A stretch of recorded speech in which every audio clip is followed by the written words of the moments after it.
बहुत समय पहले की बात है। एक घने जंगल में सभी जानवर खुशी खुशी रहते थे। जंगल में हिरन, हाथी, बंदर, तोता, गिलहरी और बहुत से दूसरे जानवर रहते थे। वे सब मिलजुल कर रहते, एक दूसरे की मदद करते और खेलते कूदते। लेकिन एक दिन जंगल में एक शेर आ गया। वह बहुत ही ताकतवर और डरावना था।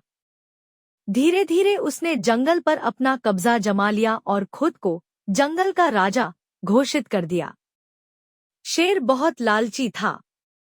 उसने सारे जानवरों को डरा दिया और कहा, हर दिन तुम लोग मुझे एक जानवर भेजोगे जिसे मैं खाऊंगा। अगर किसी दिन कोई जानवर नहीं आया तो मैं पूरे जंगल को तहस-नहस कर दूंगा।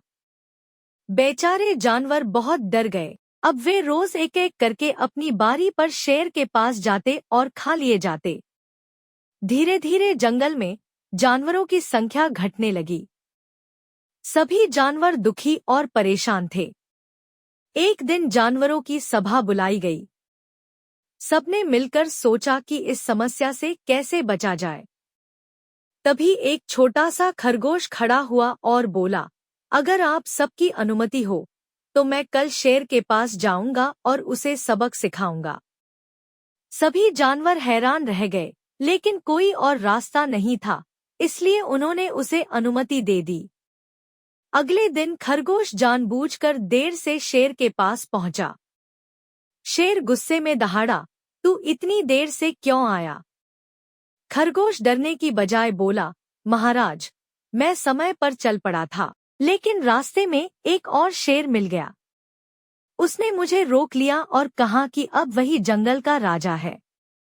यह सुनकर शेर आग बबूला हो गया। उसने कहा, मुझे अभी उसे दिखाओ, मैं ही असली राजा हूँ। खरगोश उसे एक पुराने कुएं के पास ले गया और बोला, महाराज, वह शेर इसी कुएं में छिपा है। शेर ने कुएं में झांका और उसमें अपने ही प्रतिबिंब को देखा। वह समझा कि वही दूसरा शेर है। उसने जोर से दहाड़ा और उसका प्रतिबिंब भी दहाड़ा। गुस्से में आकर शेर कुएं में कूद पड़ा और डूब गया। जब यह खबर जंगल में पहुंची तो सभी जानवर खुशी से झूम उठे। उन्होंने मिलकर खरगोश का धन्यवाद किया। अब जंगल फिर से शांत और खुशहाल हो गया। सबने मिलकर यह तय किया कि कभी किसी अन्याय के आगे नहीं झुकेंगे। सीख, हिम्मत और बुद्धिमानी से हम किसी भी बड़ी समस्या को हल कर सकते हैं, चाहे सामने वाला कितना ही ताकतवर क्यों न हो।